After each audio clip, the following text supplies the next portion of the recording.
Recently যারা NCP থেকে বের হয়ে গেছে, গত পরশুদিনও একজন হয়তো রিজাইন করেছে, বাকি বোধহয় তার নাম। তার একটা স্টেটমেন্ট দেখলাম, সেখানে সে বলছে কোটি টাকার নিচে তারা কোনো তদবির করে না। মানে এনসিপির, মানে সে কিন্তু 2 দিন আগেও এনসিপিতে ছিল, সে বলছে, স্টেটমেন্ট দিচ্ছে। এবং এনসিপির সবচেয়ে কম বয়স্ক নেতা রাফিদের কথা বলতেছেন আপনি খুব সম্ভবত, রাইট? সো বলছে যে কোটি টাকার নিচে এরা কোনো তদবির করে না। তো এখন আমি ওই জায়গাতে আসছি, আসার আগে আমি একটা ভিডিও আপনাকে শোনাতে চাই। এটা খুবই সিগনিফিকেন্ট। আপনি জানেন যে আপনি ইলিয়াস হোসেনকে চেনেন, অনলাইন অ্যাক্টিভিস্ট। ইলিয়াসের একটি ছোট্ট ভিডিও আমি আপনাকে শোনাতে চাই, তারপরে আমি আলোচনায় আসছি। প্রিয় উপদেষ্টার বাবা পর্যন্ত গিয়া চাঁদাবাজি করছে, সেই ফোন রেকর্ডও আছে। বাপরে মাঠে নামিয়েছে চাঁদাবাজি টাকা কালেকশন করার জন্য। আবার এটার আবার একটা বৈধতা নিয়েছে, কিভাবে জানেন? ওনারা নাকি দল গঠন করবে, দলের জন্য টাকা লাগবে। আপনাদের অপমান করতে চাই না, নামগুলিও বললাম না, অডিও সারি না এখন পর্যন্ত। পরিস্থিতি এমন করবেন না যে সেগুলো ছাড়তে বাধ্য হই। সো ইলিয়াস যেহেতু বলেছে, সেহেতু তো ইলিয়াস তো মিথ্যা বলে না। তো যাই হোক, এখন প্রশ্ন হচ্ছে যে যার কথা বলছেন সে হচ্ছে নাহিদ ইসলাম, যিনি হচ্ছেন এই রাজনৈতিক দলটির প্রধান। এবং এই নাহিদের কাছেও কিন্তু নাহিদের রেকর্ড, অর্থাৎ ভয়েস রেকর্ডও আমাদের কাছে আছে, নাহিদের বাবার। যেটা ইলিয়াসের কাছে আছে সেটা আমাদের কাছেও আছে। তো এখন প্রশ্ন হচ্ছে, আমি আপনাকে প্রশ্ন করছি যে আপনি নিশ্চয়ই স্টেটমেন্ট দেখেছেন। আমি আপনাকে দেখাতে চাই, শুধু প্রশাসন নয়, পুরো সরকারটাই বিএনপির হয়ে কাজ করছে। এটা বলছেন শান্তা শারমিন, উনিও এনসিপির একজন নেত্রী। এবং পাশাপাশি আপনি যদি দেখেন যে একটি দলকে সরিয়ে আরেকটি দলকে বসাতে গণ অভ্যুত্থান হয়নি, এই স্টেটমেন্ট দিচ্ছে এই নাহিদ। এবং এ ব্যাপারেও আপনি একটি মন্তব্য করেছেন। আপনি বলেছেন শান্তা শারমিন যখন বলে শুধু প্রশাসন নয় পুরো সরকারটাই বিএনপির হয়ে যাচ্ছে, তখন ইউনূস স্যার আর আসিফ স্যার, এই যে আপনি স্টেটমেন্ট দিয়েছেন, এটি যদি একটু আমাদের দর্শকদেরকে বলেন। আপনি বলার আগে আমি বলতে চাই, আমাদের কাছে প্রচুর রিকোয়েস্ট আসে, কমপ্লেইন আসতেছে, কি সেটা? বিভিন্ন জায়গায় এই এনসিপির নেতারা তদবির করছে এবং তাদের কথা ছাড়া প্রশাসন কোনো কাজ করছে না। অর্থাৎ তারা, মানে আমার কাছে আছে এরকম অনেক তথ্য যে এনসিপির সমালোচনা করেছেন, তো আপনার ওই প্রশাসনের আপনার কাজ করা দ্রুহ হয়ে যাবে। আপনার কাছে জানতে চাই। এই ধরনের ঘটনা যে আমরাও ফেস করি নাই তা কিন্তু না। আমি যদি বলি, কিছুদিন আগে এক নেতার সমালোচনা করার জন্য উনি আমাদের এক ক্লোজ একজনের নামে জিডি করলো থানায় গিয়ে। পুলিশ খুব উৎসাহী, সাথে সাথে সে সেই জায়গায় অ্যাকশনে গেল। এরকম বিভিন্ন ঘটনা ঘটতেছে। আমি আসলে এই যে বিএনপি এই আলোচনাটা না আর একটু পিছন থেকে মনে হয় শুরু করার দরকার। আপনার মনে থাকবে, আমি যদি ভুল না করে থাকি, আসিফ এক সময় বলছিল যে প্রশাসনের সবাই বিএনপি, তাদের হচ্ছে গিয়ে জোর করে বিএনপি নিয়োগ হচ্ছে, এরকম একটা কথা আরো বেশ কয়েক মাস আগে বলছিল। তখন নাহিদ তখনও ক্ষমতায় বলতে তখনও সে উপদেষ্টা, এবং নাহিদও ওই সময় এরকম কাছাকাছি কথা বলছিল। আমার প্রশ্ন হচ্ছে ভাই, বিএনপি যে নিয়োগ পাইছে বিভিন্ন জায়গায়, এইটা তো একেবারে ধরেন এই নিয়োগগুলো হয়েছে আগস্ট মাসে, তাই তো? বেশিরভাগই আগস্ট মাসে হয়েছে, এবং তখন ক্ষমতায় কিন্তু হচ্ছে গিয়ে আমাদের 3 জন ছাত্র উপদেষ্টা এবং অন্যান্য যে উপদেষ্টা তাদের সঙ্গেও এই ছাত্র উপদেষ্টাদের বেশ ভালো সম্পর্ক। তখন তারা কেন এই বিষয়গুলো তোলে নাই? 2টা কারণ হইতে পারে। এক, এইসব নিয়োগ তাদের মনে হয়েছে যে এটা আমাদের লোক, অথবা এটা খুব বাজেভাবে শোনা যায় কিন্তু বাংলাদেশের কালচার এটা, এইসব নিয়োগ থেকে তারা বাণিজ্য করছে, এই জন্য তারা তখন চুপ ছিল। পরে আইসা মনে হয়েছে যে আরে আমাদের লস হয়ে গেছে বা তারা প্রপার টাকা পায় নাই, এই জন্য এখন এসে তারা এই যে নিয়োগগুলো, এই নিয়োগগুলো তো এমন না যে আজকে কালকে 2-3 দিনে হয়ে গেছে। গত প্রত্যেক মাসে হচ্ছে এই যে সরকার, এই সরকার কাদের সরকার? এটা তো বিএনপির সরকার না। এই সরকারে বিএনপির কয়জন আছে? তারা কেন কথা বলতেছে না? তার মানে কি, হয় তারা টাকা পয়সা খাচ্ছে আর নাইলে তারা বিএনপির সরকার। আমি আপনাকে একটা তথ্য দিই, দর্শক আপনাদেরকেও তথ্যটা দিই। বিএনপির সুপারিশে নিয়োগপ্রাপ্ত আইজিপি, পুলিশ কমিশনার, দুদকের চেয়ারম্যান গণ, তারা কিন্তু চলে গেছে। সর্বশেষ যিনি ছিলেন আপনার মানে ডিবির প্রধান, এই রিসেন্টলি তাকেও কিন্তু বাদ দিয়ে দেওয়া হয়েছে।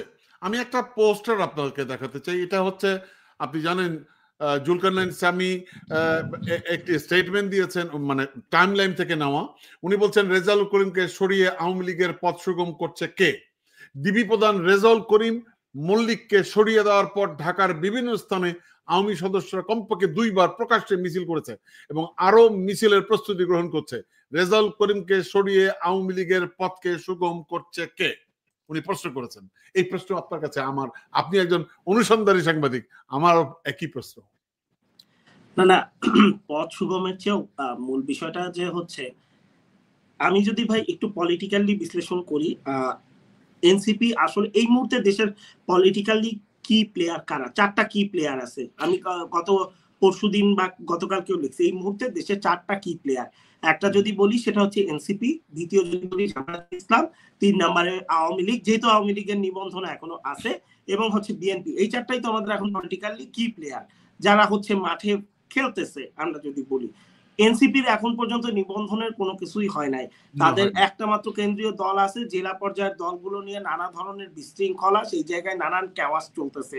নাম্বার 2 কি অবস্থায় আছে? জামায়াতে ইসলাম। জামায়াতে ইসলামেরও কিন্তু এখন পর্যন্ত নিবন্ধন সেটা কিন্তু তাদের হাতে নাই। তাহলে নিবন্ধন আছে কাদের হাতে? বাংলাদেশ আওয়ামী লীগ এবং হচ্ছে বিএনপি, এই 2টা দলের হাতে তো আছে। আওয়ামী লীগের হাতে এখন পর্যন্ত নিবন্ধন, আমরা যে বারবার বলতেছি যে আওয়ামী লীগ নিষিদ্ধ, আওয়ামী লীগ এই করতে হবে সেই করতে হবে, ভাই একটা সরকারের হানিমুন পিরিয়ড যাইতে কয় মাস লাগে? 6 মাস লাগে। আওয়ামী লীগ কি কি করছে জুলাই আগস্টে, এইটা যদি আপনি এখন বাংলাদেশের একটা 8-10 বছরের বাচ্চার কাছে, যার হাতে বা 12 বছরের একটা বাচ্চার হাতে যদি মোবাইল থাকে, আপনি তারা যে জিজ্ঞেস করেন যে আওয়ামী লীগ কি কি করছে, সে আপনার অন্ততপক্ষে 10টা ভিডিও বের করে দেখাইতে পারবে যে দেখেন আওয়ামী লীগ এটা করছে, যে এই ধরনের গণহত্যা তারা চালাইছে, এই ধরনের নৃশংসতা চালাইছে। তাদের বিচারটা আপনি এখন পর্যন্ত শুরু করতে পারেন নাই। হ্যাঁ, কেন? যখন মানুষ বলে যে আমিও চাই ভাই বাংলাদেশের রাজনীতিতে সংস্কার আসুক, দেশের সব ধরনের জিনিসে সংস্কার আসুক, আমরা নতুন করে ভাবতে চাই, এটা তো বাস্তবতা। সেই জায়গা থেকে আপনার সংস্কার শুরু হইতে কতদিন লাগে? মানে একটা রাষ্ট্রের সংস্কারই আপনি শুরু করতে পারতেছেন না। একটা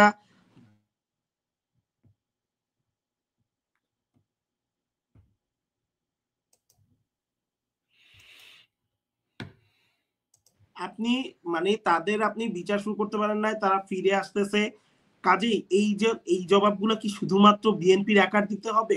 জুলাইয়ের আমরা মাঝে মধ্যে শুনি, মানে আমি আপনি জানেন যে আমি পলিটিক্যালি কখনোই বিএনপি বা কারো সমর্থক না। আমার যেটা প্রশ্ন, যে এনসিপি শুধুমাত্র দায় চাপাচ্ছে যে এইটা বিএনপি করতেছে, তাহলে এই জায়গায় কি এনসিপির কোনো দায়বদ্ধতা নাই? মানে জুলাই আন্দোলনের যে স্টেক নিয়ে কথা হচ্ছে, সে জায়গাতে এনসিপিরও দায়বদ্ধতার জায়গা আছে। এনসিপি এখন পর্যন্ত না নির্বাচনের প্রস্তুতি নিছে, না আওয়ামী লীগ নিষিদ্ধের জন্য কোনো একটা প্রপার আন্দোলন করতে পারছে। এনসিপি এখন পর্যন্ত কি করছে? নিজেদের ফেসবুকের বাইরে গিয়ে তাদের প্রপার পলিটিক্সটা কই? যে পলিটিক্সটারে আমরা বলবো সাধারণ মানুষ, প্রান্তিক মানুষের সঙ্গে আমি কথা বলছি যে আপনারা এনসিপিরে কেমন লাগতেছে, নতুন ছাত্রদের, তারা গ্রামের মানুষ বলে ছাত্র ভাইদের আপনাদের কি মনে হচ্ছে? ছাত্র ভাইদের তারা এখন পর্যন্ত চিনি না যে কে কোন জায়গায় যাবে। ছাত্র ভাইরা নিজেরাই এখন পর্যন্ত রেডি হইতে পারে না, তারা কি করবে? তারা না পারতেছে পলিটিক্স করতে, না পারতেছে দল গুছাইতে, সরকারের অবস্থা সেম, না পারতেছে রাষ্ট্র চালাইতে, না পারতেছে এই দিকের কোনো কিছু সামলাইতে, না পারতেছে গ্লোবালি কাউন্টার দিতে।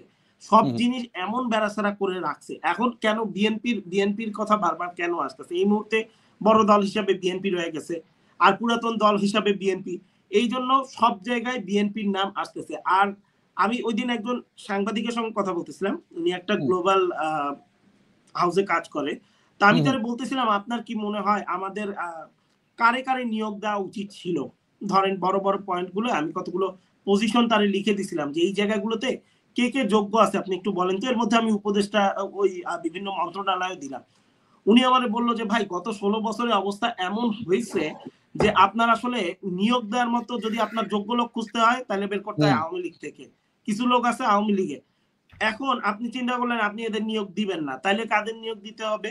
আজকে থেকে 16 বছর আগে যারা ছিল তখন তো এনসিপি ছিল না, বেশিরভাগ এই মুহূর্তে রাস্তার যে ছোট ছোট রাজনৈতিক দল তারাও কেউ ছিল না, তাদেরকেও ছিল না, ছিল হচ্ছে বিএনপি জামাত, নিয়োগ দিতে হচ্ছে তাদের থেকে।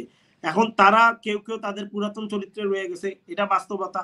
প্রত্যেকটা মানুষ বায়াস, সেখান থেকে সে বেরোয় আসতে পারবে না। এই জায়গাটায় আসলে এনসিপির কি করার দরকার ছিল? এনসিপি প্রথম জাতীয় নাগরিক কমিটি গঠন করলো তারা, যেটাকে হচ্ছে গিয়ে প্রেসার গ্রুপ হিসেবে। তারা কি আজ পর্যন্ত এই সরকারে, এই প্রশাসনে কোনো একটা জায়গায় তারা প্রেসার দিতে পারছে? একের পর এক অন্যায় হয়ে যাইতেছে। জুলাই বরঞ্চ তাদের বিরুদ্ধে অভিযোগ উঠলো কি তারা তদবির বাণিজ্য করতেছে, তারা জুলাইয়ের আহত যারা তাদের সঙ্গে যে মানে এইটা খুব হার্শ শোনা যায় যে তারা যেটা করছে সেটা হচ্ছে গিয়ে জুলাইয়ে যারা শহীদ হয়েছে তাদের রক্তের সাথে বেইমানি করছে, তাদের পরিবারের সঙ্গে বেইমানি করছে। এই যে কাজগুলো, তাহলে মানে আওয়ামী লীগ ফিরে আসবে না কেন? আমাদের বুঝান যে এই জায়গায় হচ্ছে গিয়ে পুরো জিনিসটা বিশৃঙ্খল তারাই করে রাখছে। না তারা পলিটিক্স করতে পারতেছে, না তারা সরকারের প্রেসার দিতে পারতেছে, না তারা প্রশাসনের প্রেসার দিতে পারতেছে। এর বাইরে তো আমরা বিভিন্ন জায়গা থেকে এই যে তানভীর আছে, আমরা নেত্রকোনার দেখতেছি প্রীতম সোহাগ আছে, আরো বিভিন্ন নেতাদের দেখতে পাচ্ছি যারা হচ্ছে গিয়ে এই ধরনের তদবির বাণিজ্য করতেছে, বিচার সালিশ করে টাকা পয়সা খাচ্ছে, জমি উদ্ধার করতে যায়, জমি ঠেকাইতে যায়। হ্যাঁ, আর প্রশাসন তো সুযোগ পাইছে ভাই। আর আপনার তো সব জায়গায় এখনো অনেক জায়গায় ভাই এই সরকারের বিভিন্ন আমলারা বসে আছে, তারা চিন্তা করে আচ্ছা ঠিক আছে এই ছেলে পেলে গুলারে আমরা মুরগি বানায় খাই, এখন যদি তারা চিল্লাচিল্লি করতে চায় এই ছেলে পেলেই ফাঁসবে ভাই।